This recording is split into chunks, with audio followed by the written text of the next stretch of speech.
For decades, Bangladesh's economic engine has run on two main gears: agriculture and ready-made garments. Millions of workers on factory floors and in fields have driven the country's export revenue and domestic stability.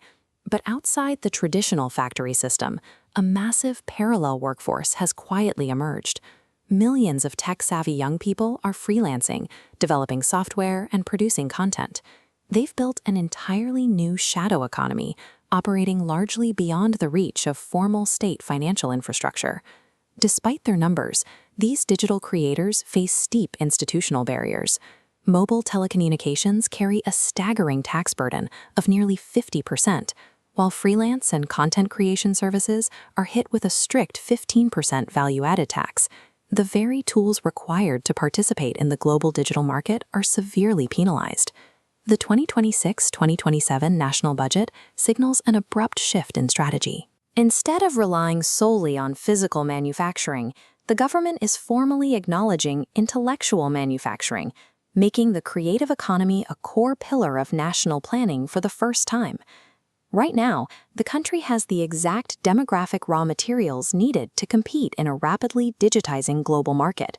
Yet keeping these young producers under an outdated, high-friction tax structure actively chokes off what could become the nation's most valuable asset. To pull this sector out of the shadows, the government is deploying a highly targeted capital injection. The budget allocates an initial 300 crore Bangladeshi Taka directly to creative industries, supported by a secondary 500 Crore Taka fund sourced from the central bank's corporate social responsibility, or CSR, reserves. But capital alone isn't enough.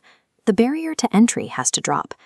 The proposed budget entirely axes the 15% VAT on content creators and freelancers.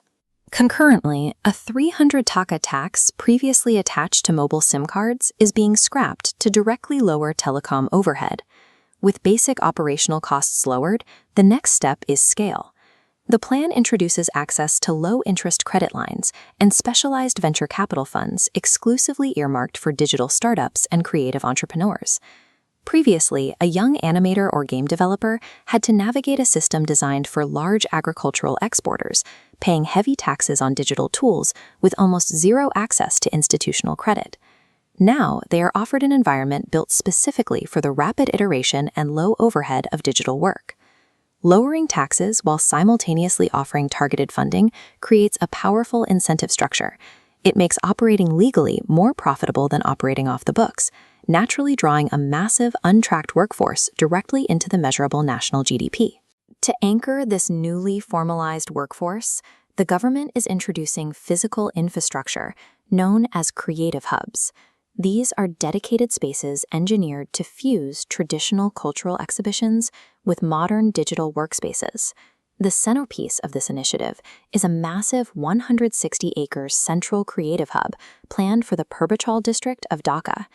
Built using a public-private partnership model, this facility is designed to be a world-class center for intellectual production.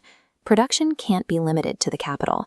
The strategy decentralizes access by installing regional innovation hubs directly inside engineering universities. Simultaneously, specialized training institutes for cultural tourism are slated for rural districts, bringing resources directly to the talent pool. These regional hubs serve a highly practical purpose. They give independent creators access to hardware that is otherwise prohibitively expensive, putting international standard film studios, high-end cinematography gear, and advanced digital labs into the hands of local artists. The logic is straightforward. Just as the garment sector relies on specialized sewing machines, reliable power grids, and sprawling factory floors, high-value intellectual output requires its own heavily capitalized physical infrastructure to actually get off the ground. This isn't an experimental theory. In the 1990s, the United Kingdom formally categorized film, music, design, and software as a single creative industry sector. By treating these fields as serious economic drivers backed by tax incentives, the UK generated massive, measurable growth and created hundreds of thousands of jobs. Similarly, Japan implemented its Cool Japan strategy to deliberately commercialize its traditional heritage, fashion, and media. By fusing deep cultural history with modern tech and aggressive global marketing, they turned local art forms into a highly lucrative global export. Bangladesh is now lifting these exact global frameworks and applying them to its own historically marginalized creators.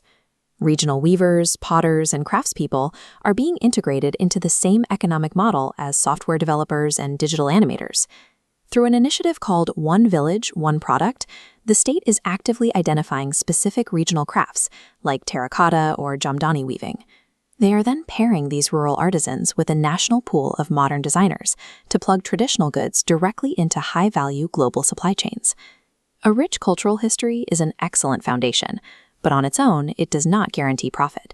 To actually drive economic growth, that heritage must be deliberately engineered, packaged, and standardized into a reliable commodity that international markets can easily purchase. The government has attached hard numbers to this strategy, pushing the creative economy to contribute 1.5% of the total GDP and generating 500,000 new jobs. Beyond pure economics, this is viewed as a critical social stabilizer to keep a massive youth demographic engaged and away from radicalization. But there is a severe institutional vulnerability threatening all of these targets. Currently, Bangladesh struggles with the practical enforcement of copyright and intellectual property protections. When a digital asset or unique design can be easily pirated without consequence, the creator loses their ability to generate recurring royalties. You cannot build an economy based on ideas if you cannot legally prove who owns them.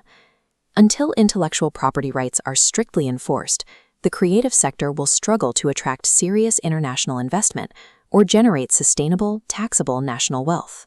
To patch this vulnerability, the blueprint proposes a new governing body, the Bangladesh Creative Development Authority.